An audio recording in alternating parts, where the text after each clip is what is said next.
Rebonjour Sébastien. Rebonjour Jean-Marc. Alors, on va parler maintenant de synchronisation entre, d'un côté, SQL Server qui tourne sur un serveur tout à fait classique, on-premise comme on dit chez nous, hein, et puis SQL Azure, donc qui est l'offre finalement SQL de Microsoft dans le cloud public. Exact. Qu'est-ce qu'on peut faire en termes de synchronisation entre un SQL Server installé sur un serveur classique et un SQL Azure dans le cloud? Alors la théorie, elle est toute simple, hein. On dit, ben voilà, on a un serveur on-premise, comme tu l'as dit, donc notre serveur à la maison, et un serveur SQL Azure. Et on va pouvoir répliquer les données que tu as dans SQL Azure vers ton serveur on-premise. Mais à partir de ça, on peut faire plein de scénarios. Là, n'a de limite que ton imagination. Voilà. Donc, tu parles de réplication. Donc, on peut récupérer des données de SQL Azure vers le on-premise. Est-ce qu'on peut faire l'inverse? Ah oui, évidemment, c'est dans les deux directions. D'accord, ça c'est OK. Voilà. D'accord. Alors, les scénarios, il y a 2-3 scénarios qui sont envisageables assez rapidement, on va dire. Alors, je vais donner des exemples très pragmatiques, hein. Tu as ta base de données SQL Azure dans le cloud, on va dire, et potentiellement, tu as deux agences. Alors, on va prendre une agence à Paris, une agence à Londres, par exemple, et tu veux pouvoir avoir sur ta base de données parisienne l'ensemble du fichier de tes clients parisiens. Oui. Évidemment, et sur ta base de données londonienne, l'ensemble de tes clients londoniens. Donc, grâce à SQL Data Sync, tu vas pouvoir uniquement récupérer sur ces deux postes locaux uniquement que les données qui les concernent. Donc à ce moment-là, si tu veux, SQL Azure se place comme étant une sorte de nœud pair qui va te donner de l'information. De pont finalement entre les... D'accord. Exactement. Ça, c'est un premier scénario que l'on pourrait apparenter à de la réplication par merge, c'est quelque chose qu'on connaît. Après, tu as d'autres scénarios qui sont aussi assez efficaces à mettre en place.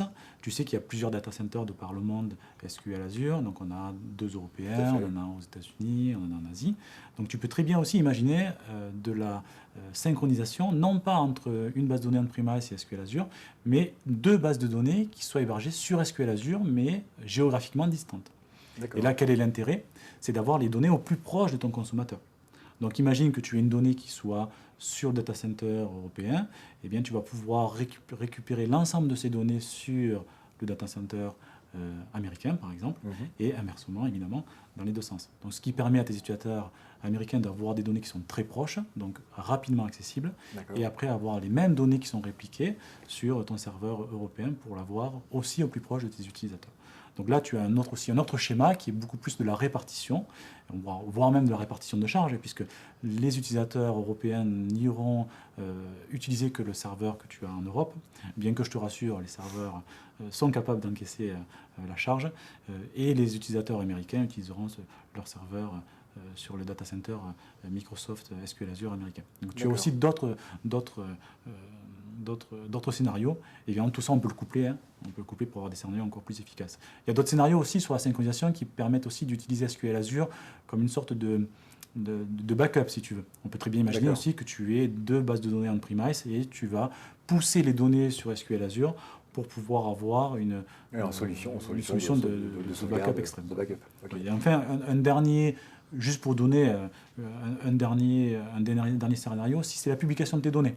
On peut très bien imaginer que tu décides de publier tes données sur SQL Azure et après de les exposer à tes clients sous un format connu comme OData par exemple, puisque SQL Azure permet d'exposer tes données sous format OData, qui est un protocole, qui est un cahier des charges qui est connu et dont on est capable d'appeler via des requêtes REST pour être assez technique. Donc on pourrait très bien imaginer aussi que tu travailles en local sur ta base de données et le soir, on va dire, tu pousses tes données sur SQL Azure qui sont directement accessibles par tes clients finaux, qui n'ont pas forcément besoin de connaître la structure. Et ça, c'est quelque chose d'assez intéressant. Et tout ça, c'est complètement intégré. Il n'y a pas de travail de développement supplémentaire à utiliser. On utilise déjà l'infrastructure SQL Azure qui est déjà à ta disposition. Alors justement, comment est-ce que tu gères toute cette synchronisation? Est-ce que tu as des outils pour le faire? Comment est-ce que ça se règle tout ça? Comment tu définis tous ces protocoles, cette façon de fonctionner entre SQL Azure et SQL on-premise? Alors, il faut imaginer que tu as ton serveur SQL à la maison. Le gros souci qu'on va avoir, c'est que tu as souvent des firewalls, des proxys, etc., qui font que tu ne peux pas forcément communiquer facilement. Donc, tu vas avoir un petit agent, une sorte de petite routine qui va tourner comme un service Windows, qui va se charger pour toi de récupérer les deltas dans enregistrements et de les envoyer directement sur SQL Azure.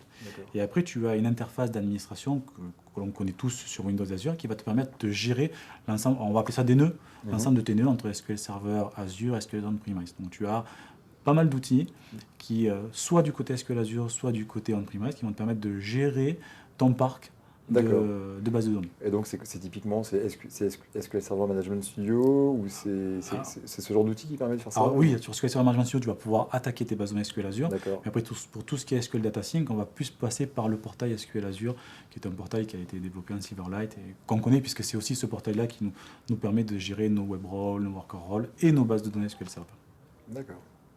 Merci beaucoup pour toutes ces précisions, Sébastien. Merci Jean-Marc de nous avoir accueillis.